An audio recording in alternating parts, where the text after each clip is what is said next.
Tiki 18 tahun pemuda yang terjebak dalam gorong-gorong ruko Permata Kota Penjaringan Jakarta Utara akhirnya bisa dievakuasi setelah berjam-jam. Tiki terjebak sejak sekitar pukul 10 waktu Indonesia Barat pagi tadi ketika berupaya menangkap biawak yang masuk ke dalam gorong-gorong. Dari kejadian itu, anak-anak warga setempat akhirnya melaporkan terjebaknya Tiki kepada orang-orang di sekitar lokasi. Danton Sektor 6 Penjaringan Sudin Penanggulangan Kebakaran dan Penyelamatan Jakarta Utara, Kilau Sinulingga, mengatakan laporan dari warga diterima sekitar pukul 15 waktu Indonesia Barat.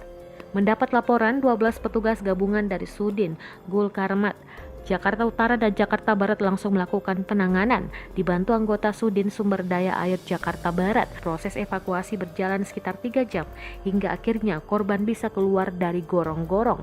Tiki diketahui masuk ke dalam gorong-gorong pinggir kali saat akan menangkap biawak. Yang bersangkutan sehari-harinya mengamen, namun sering mencari uang tambahan dengan menjual hewan reptil seperti biawak dan ular yang ditangkapnya dari kali.